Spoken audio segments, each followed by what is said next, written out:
Welcome to the Clearly Christian Podcast with Dr. Cy Smith. It's time to know more so you can say no more. It's time for the Clearly Christian Podcast. Here's your host, Dr. Cy Smith. I'm Dr. Cy Smith, and this is Clearly Christian, a podcast about what it means to see the world from God's perspective, or the biblical worldview, and the impact this has for training the next generation to live a life consistent with the biblical worldview. If you've been listening and you like what you hear, I hope you'll hit the subscribe button, leave a review. That'll let others know the show is worth checking out and listening to, and help spread the word and serve our mission to make a difference. So thank you again for being here, and thank you for helping us advance the cause of Christian education. We're talking about training today, which sounds like work, I know. It makes us think of sit-ups or jogging or anything else that requires sweat and discipline. Well, we know we need to do it, and we know we're going to need a plan if we're going to be successful. Our guest today is Dr. Dean Ritter. He's the head of school at Isaac Newton Christian Academy in Cedar Rapids, Iowa. He's an emerging leader in the field of spiritual formation. And we're going to ask specifically, are we training our children now to be faithful to God, resilient in the face of cultural pressure, and capable of living a vibrant Christian life, now or later?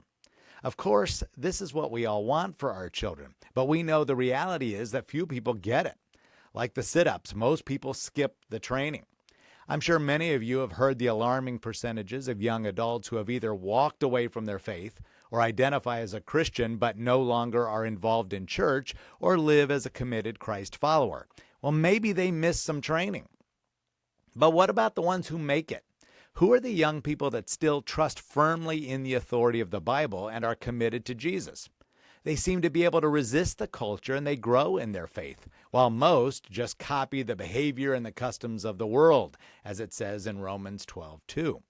Well, researchers at Barna decided to study these young people, and they termed them resilient disciples. These were young people who knew what they believed, why they believed it, and they lived it out.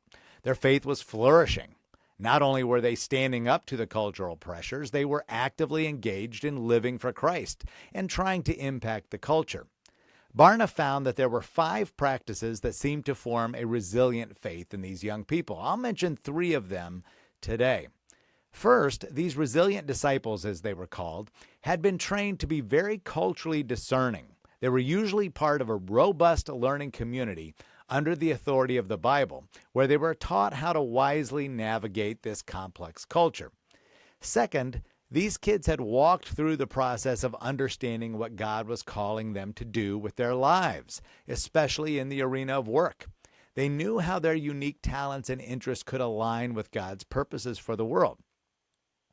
And third, the research showed that resilient disciples have a strong sense of mission.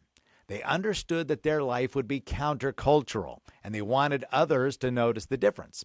They were excited to be a part of what God was doing in the world, and they understood that they have a responsibility to tell others about their beliefs. Well, all 5 of the characteristics are found in the book Faith for Exiles by David Kinnaman, and you can dig deeper there if you're interested. Well, listen, these resilient disciples were not developed by accident.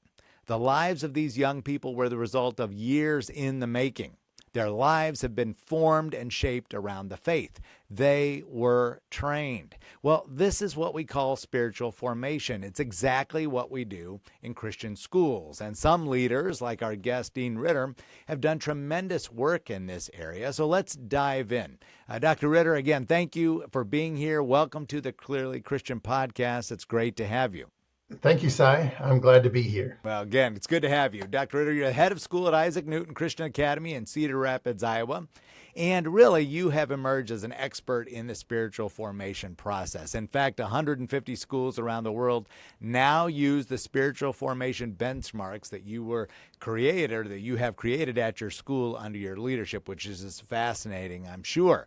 Many listeners are going to be surprised to hear that we can develop and document a training plan for the spiritual growth of our children. So congratulations. I mean, that's a big deal. So well done. And I'm sure, like I said, others might be listening and saying, wow, how do you even put this stuff into writing? Yeah, it was a lengthy process, but it started with just a strong desire to follow in obedience to God and what he was having us do here at the school. Yeah, it's fascinating. At what point then in your leadership journey there at Isaac Newton did it really become a focus of your leadership for both you and Isaac Newton? In other words, were you seeing anything in kids or parents in the culture where you said, you know what, of all the things I could be doing, as a leader, which are many, of course, you could have said, I'm going to figure out the cafeteria problems or the bus line problems or the car line problems, right? Or teacher PD or biblical worldview, even some of those things. But you said, man, I really like this. This makes sense. Walk us into that state for you. Sure. So as an administrator, I wanted to ensure that our teachers were properly trained to incorporate a biblical worldview in their classrooms and at the highest level, because this is the hallmark of a Christian school. But I did see that our students weren't necessarily grounded in a biblical worldview. And I also began to realize that parents were lacking the resources to do this. As parents, we know from Deuteronomy 6 that we're to love the Lord with all of our heart, with all of our strength, and we're to impress his commands on our children when we sit at home and when we walk along the road. But as parents, we don't necessarily have the tools to do that well. And because of how important this is, I could not assume that our teachers knew how to do this well either. So I kept researching for ways to support our teachers through professional development to make sure that they had every opportunity to be successful in teaching from a distinctly biblical worldview. As I was investigating how I could best support our teachers, I began to meet interesting people who made this process look really interesting to me. These people had really well-informed ideas about why Christian education is so effective in the spiritual formation of students. So I began to study, and a Christian school is just a great place to use as a laboratory, and I had easy access to one. So as I began to study this, I learned more, and I learned that there is so much more to learn. And so that began just a growing passion in me. This led me to want to know more about what a Christian school could do to provide the best atmosphere or the best growing conditions, or what I sometimes call fertile soils, for the spiritual formation of students to flourish. So as I began my doctorate degree, I chose this as my topic of research and as my dissertation. Yeah, fascinating. And for those that might be unfamiliar with the whole term spiritual formation, can you define it for the average parent or the average listener and say, what exactly are we talking about here? I, of course, alluded to it as training, but how would you define it? I mean, assuming you had to do that in your research. And then I love that you touched on, hey, Christian school's a great lab for this. So, and so maybe why are Christian schools so much freer, or are they more effective in terms of just doing this whole process versus a church or maybe another Christian organization? Oh, yeah. Well, so let me define some terms. Formation. So this is according to Dallas Willard. Formation is just the process of being formed. So then spiritual formation is the lifelong process of a person's spirit taking on a defined form and character.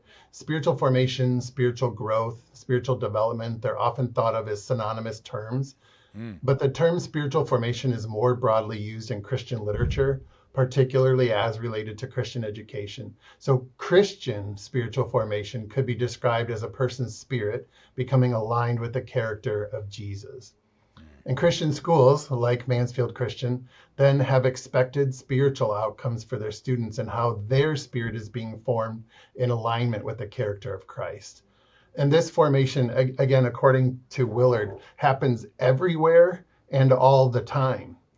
Of course, this process is guided by the Holy Spirit. So it is God's work. The salvation and the sanctification of that student, that's God's work. And there are things a school can do to provide the best atmosphere, the best growing conditions for this to happen. So I just want to be clear so that people don't hear me wrong. I believe that the gospel is winsome and attractive on its own, and there's nothing we can do to add or subtract from the good news of salvation through Jesus Christ. But I do believe Christian schools can evaluate their programs and practices to ensure that they've created an optimal environment for the spiritual formation to take place. A school community needs to evaluate that it's doing everything that it can to provide the fertile soil for a student to be able to meet Jesus and become a maturing disciple of Jesus. So the spiritual formation of a child begins with ensuring that students are presented with the gospel story. And both churches and Christian schools can do this, right? Churches and Christian schools can ask questions of themselves about this process. Are students given an opportunity to accept Jesus as their Lord? And if so, like when are they presented with this opportunity, and how often are they presented with this opportunity? Are students given an opportunity to confess their sins? Are students encouraged to make a commitment to being a Christ follower? Are they taught how to lead someone else to Christ? Both the church and the Christian school can do this, but after a student gives their life to Christ, their spiritual formation requires ongoing development of their character and a maturing faith. This requires lots and lots of time and intentionality. And frankly, I'm sad to say this, but churches don't get this kind of time with students. At best, the church has access to a student a few hours a week. But at a Christian school, we have access to students 7 hours a day, 5 days a week, 180 days a year for 14 years. That kind of time cannot be matched by any other organization in the life of the child outside of that child's home. So this allows the Christian school to have great positioning for the spiritual formation of students. And of course, this has to be done in partnership with the parents and with that family's church. Yeah, great point. Our theme this year at our school is 1,000 hours, because we figured out they're in school and in our classes for just over 1,000 hours every year. And so it's a pretty obvious point to make is, right, boy, who else is going to do, what are you going to put into the child's heart, mind for 1,000 hours? Who else gets 1,000 hours? Most parents don't even get 1,000 hours, Right. just by sheer time with their kids, of course, after school and activities, and then they go to bed, of course. And so they're lucky to get that. So we're getting, 7, 8, 9 hours a day. And it really, you hit it right on the head. Nobody else all day, every day, the consistency like the Christian school can. I love that, this entire process. You've created such a unique process that other schools have said, hey, we love what you put on paper. 150 schools around the world, which is really, really great. And so, again, congratulations. Tell us a little bit about what did you put on paper? You started to talk about how that fleshes out salvation and then discipleship, moving through that. But what exactly did you put on paper out there that 150 schools said, hey, can you send that to me? Yeah. So as we were trying to be intentional about the integration of a biblical worldview into our subject areas, we began to see that we had a need for biblical worldview benchmarks that teachers are already used to using. For example, teachers use benchmarks or standards in other subject areas to ensure that they're teaching the breadth and depth of a subject area. We see these in math and English language arts, science and history, and so on. So we thought we ought to develop some similar kinds of benchmarks, but for use in guiding our teachers to integrate the biblical worldview into those same subjects. So we use a system at our school that uses 5 different categories when we focus on a biblical worldview. Those categories are God, creation, humanity, moral order, and purpose. These worldview premises, they answer the big questions of life and provide biblical answers to those questions. So if I could just give you some examples of these kinds of worldview questions. Questions in the category of God are, is there a God? And if so, what is that God like? The Bible has the answer to those questions. In the area of creation, what do we believe about the creation of the world? How did everything get here? Humanity. What are people really like? Are people inherently evil or are they inherently good? What happens to people when they die? And questions like that. For moral order, these are questions like what is right, what is wrong, and who decides what is right and wrong. And then the last category is purpose. What are we supposed to be doing with our lives and with our time? What is our purpose and why does it matter?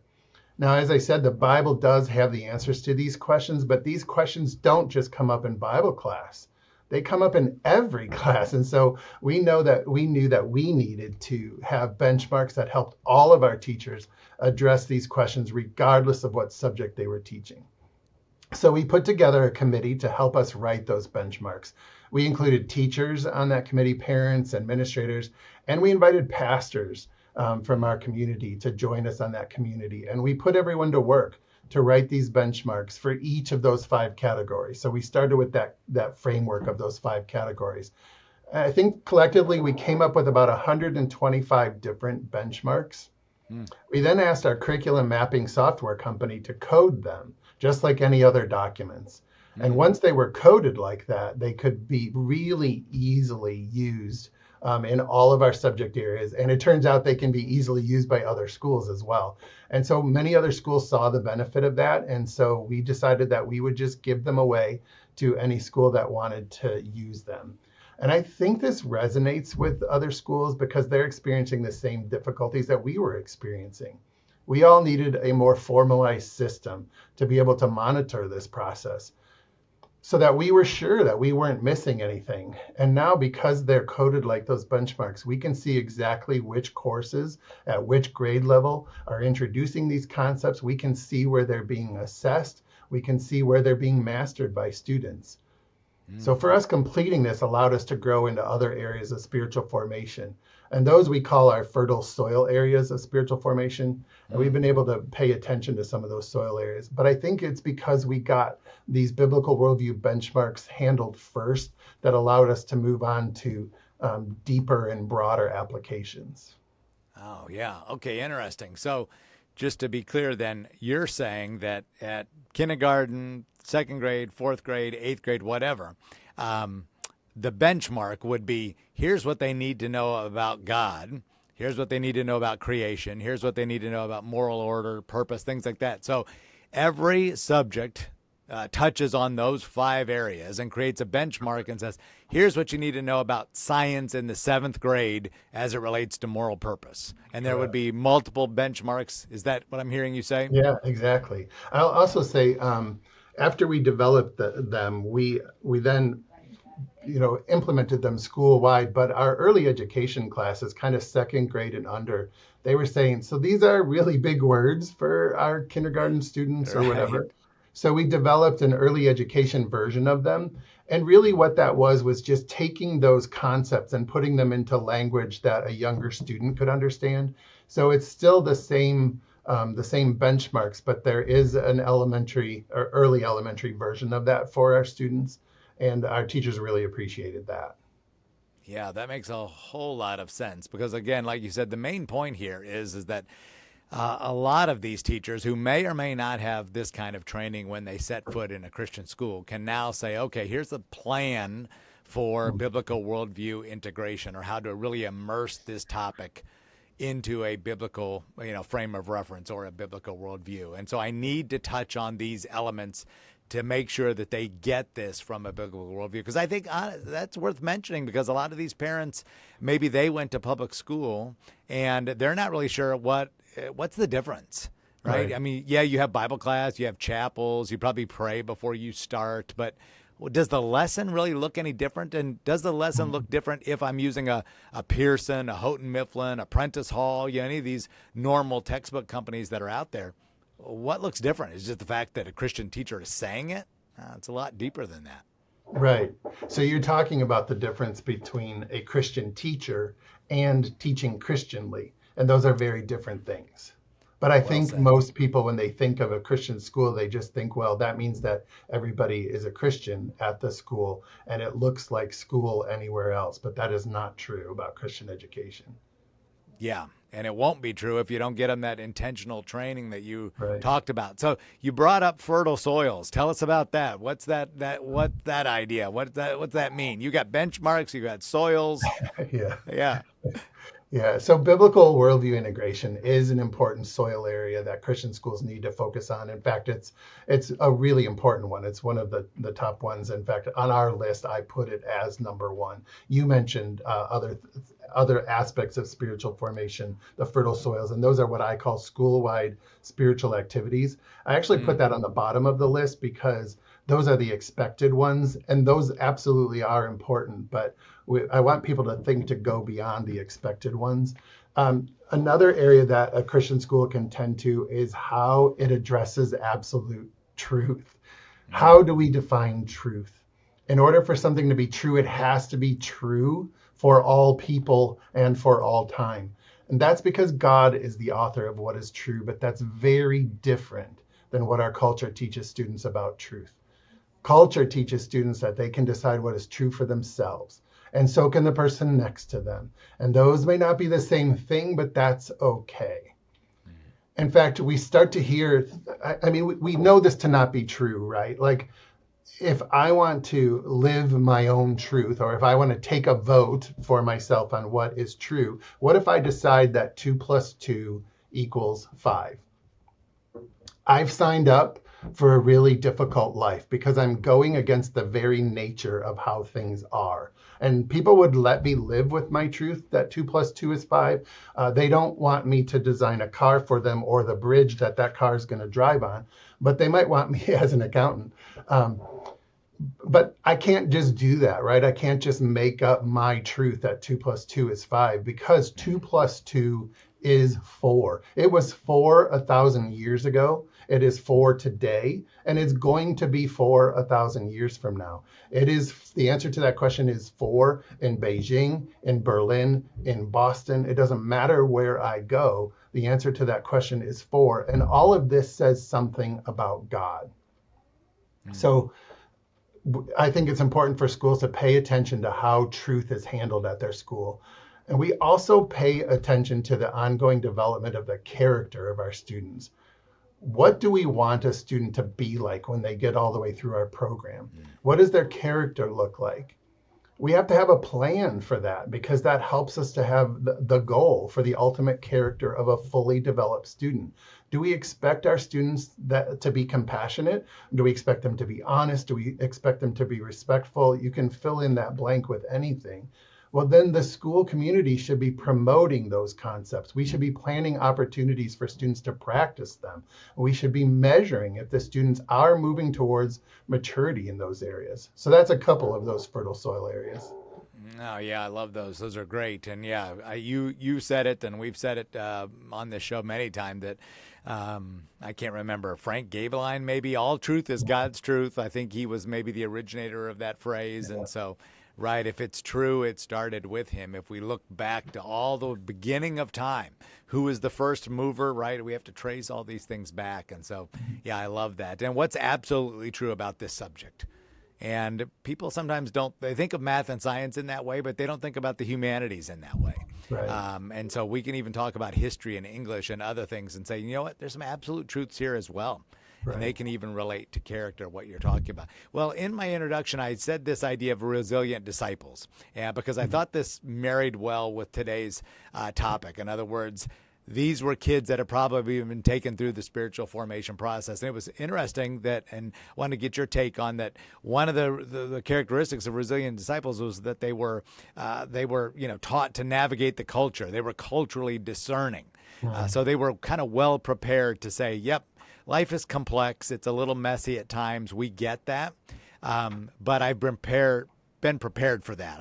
I've addressed it and things like that. So it's interesting because some people say, well, how do you do that at a Christian school? Everybody believes alike. You're all homogenous. What are you talking about culturally diverse? And how are kids prepared for cultural complexity at a school where everybody believes the same thing, right? And yet the data shows, yeah, they are. And so where in your formation process do you think they're getting that cultural discernment? Because it's happening, obviously, in the training. So how does that happen there at Isaac Newton? Well, part of paying attention to the spiritual formation of students requires us to take the integration of the Bible to its broadest, deepest application. And I think this means that we have to ensure that all of it instruction connects back to the biblical meta-narrative. And I'm sorry to use a big word here, but the meta-narrative is just the big overarching story of the Bible. And it's the story, essentially, that the Bible presents us.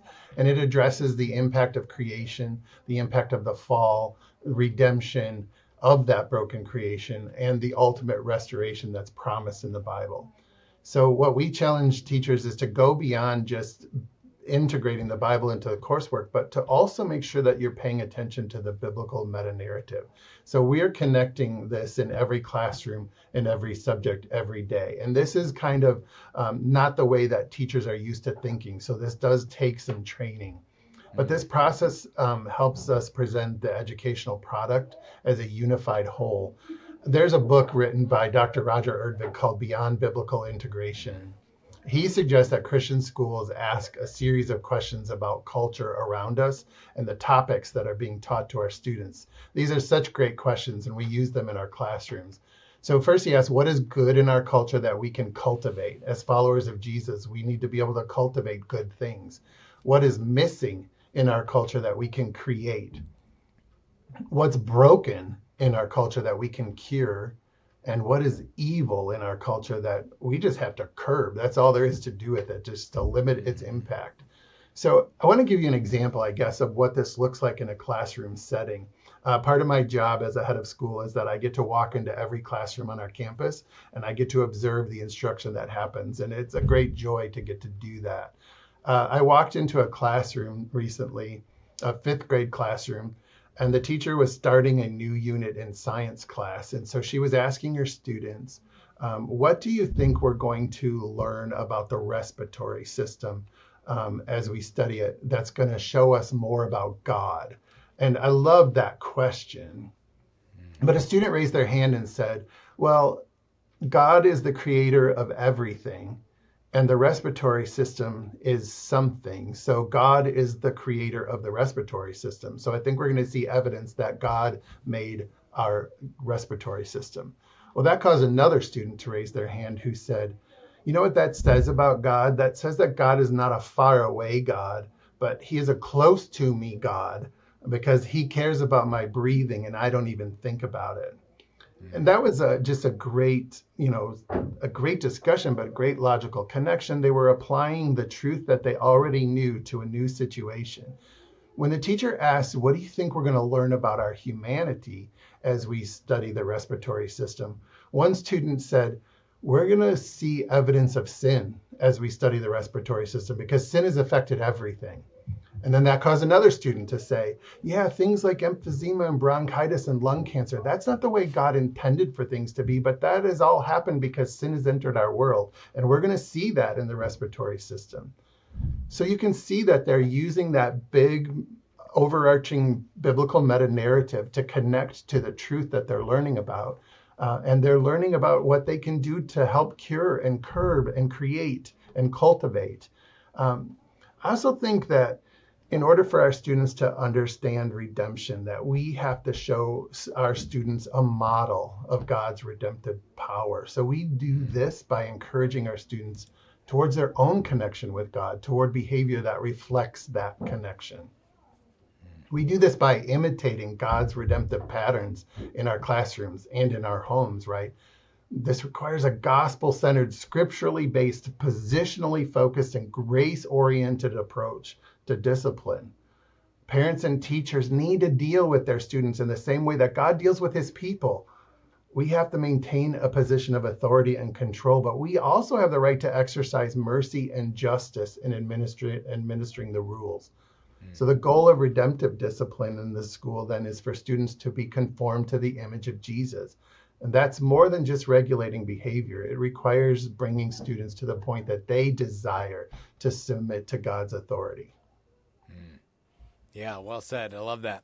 And I love the story, because what that shows me then is that they are starting to, those kids, they are almost expecting that this is how this unit or chapter or this lesson's going to be set up, right? This is the culture at Isaac Newton. We look at God and creation and moral order and purpose, and we look at those things and we tackle, and so they're probably already in advance saying, yep, this is going to be tied in with one of those five, Right. one of those five things. There's going to be some benchmarks under that. And so all of my subjects, I love that they're creating that habit. Because as you well know, they're going to graduate from Isaac Newton and they're going to go out into the world and do whatever. But if they end up at XYZ University, and they certainly do not start their subjects like that, they've been taught and trained that I need to look for these things. Is there a true worldview here, part of that meta-narrative story that you talked about, or is there a false worldview here that is incomplete because it's not set up on what God's designed here? So I love that they're already saying, I knew we would start this way, and I'm going to be prepared to tackle this. Yeah, now those students are 10 and 11 years old in fifth grade, right? And that's great. Yeah, but you can see that fifth grade teacher didn't do that alone. That also was work that the fourth grade teacher put in and the third grade teacher put in, and so on. It's part of a whole team approach with everybody pointing students in the same direction towards Jesus. Oh, that's fascinating. The other thing I mentioned there is the resilient disciples have a strong sense of mission. In other words, purpose. They've kind of walked through this, hey, what does God want you to do with your life? your skills, talents. I mean, really looking at self-awareness, which, as you and I know as mature adults, boy, finding somebody with self-awareness is golden, right? I mean, boy, Right. we wish everybody had a little bit more of it, including ourselves. Let's be honest, right? But I love that that's coming out in these surveys, that these kids are saying, "Yep, I've given some good thought to this, and I've been trained." What part of this program, whether it's benchmarks or those 5 things you mentioned or fertile soils, what part of the program starts to speak to that? So one of the fertile soil areas that we focus on is how the Christian school talks about what is sacred and what is secular. And I think this ties into what you're talking about. Christian schools present an amazing opportunity to help students locate their calling. We get to help prepare students for the future to which God is calling them. Now, here's the truth. I have no idea what God is going to call our students to do, but this is what we do know. We do know that God is going to advance his kingdom. And we do know that God desires to use students to be part of advancing his kingdom. So we have to get our students ready for that calling. I believe teaching from a distinctly biblical worldview requires Christian schools to investigate how that sacred secular divide is treated within the school.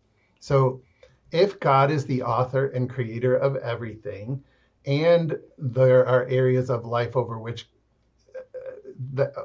God is sovereign over all of it, right? So then are there things that God does not have power and dominion over? Absolutely not. So if we believe that God owns everything and is sovereign over everything, then is there really anything that should be labeled as secular? That's a big question. In a school setting like ours, this has a huge impact on college and career counseling. What careers do we steer students into? Do we teach students that the only sacred work worth pursuing is full-time ministry? Or do we encourage students to enter any field and reclaim it for the glory of God? Is all work God's work? Or is God's work just limited to full-time Christian service? I say it is not just limited to full-time Christian service. And so we need to teach students that any occupation can be done in a way that glorifies God, but can also be done in a way that grieves God. And that's true of a lawyer. It's true of a computer programmer. It's true of doctors, retail workers, and it's true of Christian school teachers and head of schools, right? We can do our jobs in a way that glorifies God, but we can also do it in a way that grieves God. So which approach is sacred and which approach is secular? But I think what we're really asking is, what are the borders of the kingdom of God? And that's a big question. But the answers to that question set the Christian school up for a really big vision. God has planned something big for our students to do to advance his kingdom. But do our students desire to be part of growing that kingdom? I think the Christian school, in support of parents and the church, can really help with this. Yeah, absolutely. And I'm studying that a lot right now. I'm going through the Colson Fellows program, and that's one of 2 really big hitter themes that they talk about. This idea that, hey, let's not forget that after salvation, your role in life is to advance and to build God's kingdom. You have a cultural mandate there. And it said it's the common good of humanity, and it's we're all created in his image, and protecting that and working for the common good of others, and like you said. And so in that sense, there is no secular work apart from what it is God's calling us to do in that last chapter, the restoration piece. And so I love that, they're already being fed into that kind of thinking that, what is your role in God's story? Not what's his role in your story, but what's your role in God's story. I love that. And so that's such a big piece of what you're doing there. That's great. Well, inputs, you're talking about a lot of things that Isaac Newton is doing, and a lot of times we can measure our inputs pretty good, but we often hear those criticisms in Christian schools. Well, how do you measure outputs? I mean, can you really measure the spiritual maturity of a child, and so can you tell that parent when they graduate from Isaac Newton that they're spiritually going to have it all together, and, I can give them a paper pencil survey and they're going to put down all the right answers, and those things are certainly challenging, but over time, you've probably noticed that some things are starting to bear fruit. We're starting to see this in the lives of our kids. We are starting to see some of these outputs that are visibly observable. Can you speak to that a little bit? How is this starting to take shape over time? Yeah, so you are correct, Sai. This is very challenging. In fact, there's like an entire area of study about this, the assessment of spiritual formation. That is very difficult. But ultimately, we can observe outputs by looking at the habits of our students. Our habits represent what we believe. Uh, in his book, You Are What You Love, James K.A. Smith points out that we are what we worship. Our habits indicate what we are worshiping. So, how we choose to spend our time and with whom indicates what's important to us. So, this means that we're delving into the measuring of students' desires, which is never going to be easy or simple. But a Christian school community can ask, how are we cultivating a desire for the kingdom of God in our students' hearts? Matthew 6:33 tells us to seek first his kingdom and his righteousness. It's helpful for Christian schools to evaluate what students are chasing after. How can a dialogue between students and adults be promoted that helps students evaluate if their desires glorify God or if they grieve God? Obviously, this isn't going to be easy, but Christian education is a fantastic place for me to work. In Christian education, it is regular for us to observe students as they conform less and less to the patterns of this world. We get to regularly observe students' minds being transformed. That's Romans 12:2, right? One of the greatest joys of my work is that we are seeing students growing in their maturity and their relationship with Jesus. And that is so very rewarding. Yeah, Romans 12:2, that's our theme verse for this year. And I've said it in the few chapels that I've led already, that boy, if you don't have some intentional transformation of your mind, which is what it talks about, then you're going to be brainwashed by the culture. Right. That's just the day and age in which we live. And so we'd love for families, Christian families, to kind of really understand that boy, that's really what we're talking about here, this intentional transformation as it talks about there. And I've said it many times, believing and learning always go hand in hand, and you're doing that well there. Well, speaking of the homes, what are you doing that, parents can hear and say, okay, I need to align my home with what's going on at the school. So, can you maybe talk to parents a little bit about that? How can they come alongside a plan like this that is a training plan? Because they're going to say, well, do you have a home version, Dean? Is there a home game version of Jeopardy, right? But what can we do to support this whole process, at our homes as parents? So that's a funny thing that you just said, a home game, Si. So I talked about those 5 categories that we use here. My friend and my mentor, Dr. Christian Overman, actually has created a board game with all of those 5 categories so that it can be done at home. Wow, I had no idea. Yeah. One of the beautiful things about Christian education is that Christian schools see themselves as true partners with parents.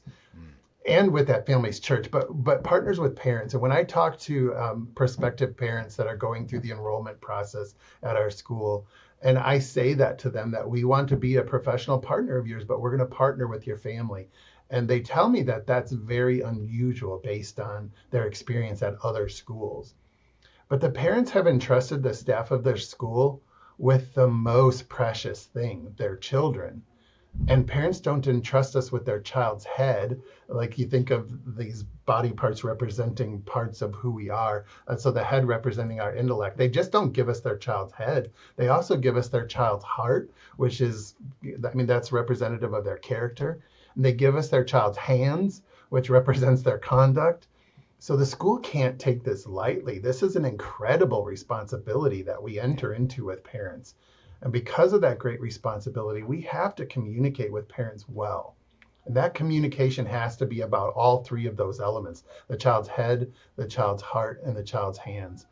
And sometimes at school, I think it's easy for us to think we're just going to do our thing within these walls and we're going to get it done and then that's it. But we have to be faithful communicators back to the parents about what's happening and about their child. Teachers have to have a positive relationship with those parents so that they can communicate about all 3 of those aspects in the child's development. So here's an example. A teacher came to me last week and told me that they noticed something about a student in their class, that student is repeatedly silly, I guess I'll say, when the class is worshiping together, or when they're having a Bible lesson, or when they're reciting a memory verse from the Bible. The teacher commented that it seems like the child has a block when it comes to spiritual things. I told the teacher that needs to be communicated to the parents of that student.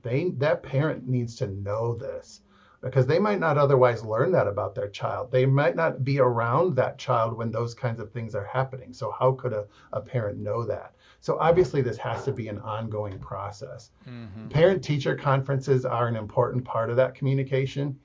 So parent-teacher conferences are not just an opportunity for us to share the academic progress of children with their parents, but it's also about sharing with them the development of that child's character in Jesus. So one thing parents can do is support the school and their decision to provide a Christian education for their child by attending those conferences, whether they're required to or not. That's really important. Parents can also use the language that the school is using. So as an example, at our school, we define obedience in kind of a childlike way so that all of our students can understand it. We say that obedience means right away, all the way, with a happy heart. So think about that, and just in terms of our obedience to God. If God asks us to do something and we say, well, I'll do that, but I'll do it when I want to. That's not doing it right away. And so that doesn't meet the definition of obedience. Or if God tells us to do something and we say to God, I'll do it and I'll do it now, but I'm not doing all that. That's too much. Again, we wouldn't say that that's obedience. Or we wouldn't say that it's obedience if we say, I'll do it. I'm going to do everything you ask me to, but I'm going to be so unhappy on the inside. Jonah. That's not obedience, right? And so I think everybody understands that. So that's a good thing. Like, we encourage our parents, use that expression at home. Obedience means right away, all the way, with a happy heart. Yeah, great. Yeah, great advice. And I love that you brought up parent-teacher conferences. I've been saying that for years, and I always try to tell parents, even our own story as a family, that, our students were, our children, I have a boy and a girl, they were good students. I mean, not perfect by any stretch, but they were good students. And so we kind of knew going into those conferences what we were going to hear about the grade book. And now parents can see most of those things online. So, most parents are pretty up to date in terms of their electronic grade book on what those kids see. But we always went in, my wife and I, with a list of questions ready to go that were, tell us about, what we aren't going to see in our own child. What do they like in your class? Do they ever raise their hand? Do they ask questions? How do they treat other kids?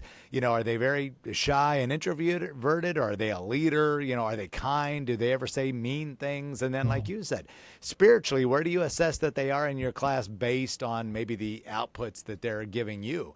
And a lot of times, even teachers were shocked that we were asking those questions, because oh, that's not on my parent-teacher conference agenda. Like, yeah, but that's what a parent wants to know, right? Because you said, I can't observe that, and I may not get that at home because there's a whole different relationship there. So, yeah, great stuff. So, and aligning some of those things that you're saying at school with the home, using some of that same language, that's great advice. Well, I feel like in the 30, 40 minutes that we've talked, we've really just kind of scratched the surface here, and a lot of parents and even others interested, other school leaders and others are going to want to know a little bit more about this. So if they want to know more about your ministry, even just personally, or the program, the 150 benchmarks that are in place there that you've put out, or Isaac Newton, who should they do? Where should they go to find out a little bit more about Dr. Ritter? Sure, they can email me. My email address is DRIDDER. That's my first initial followed by my last name at INCA, which stands for Isaac Newton Christian Academy, and the word online.org. So it's dritter@incaonline.org. Thank you so much again for all that you have shared. And let me just wrap it up today by making 2 chalkboard points for you to consider remembering when it comes to this idea here. Point number 1, discipline and training works. There are young people out there who are able to resist the culture, remain faithful to God, and are living a vibrant Christian life. The research shows that their lives have been formed and shaped around the faith. They've gone through intentional experiences which were designed to help them mature in their faith and become like Christ in their thinking and behavior. And this is in all facets of their life, as Dr. Ritter said. This is what we mean by spiritual formation, and it is indeed a game changer for this next generation. And point number 2, you can't skip the training. Christian parents can't take spiritual formation for granted, and it doesn't happen as naturally as most would like to think. Our children don't mature in their faith as Christians without training that's designed for this very purpose.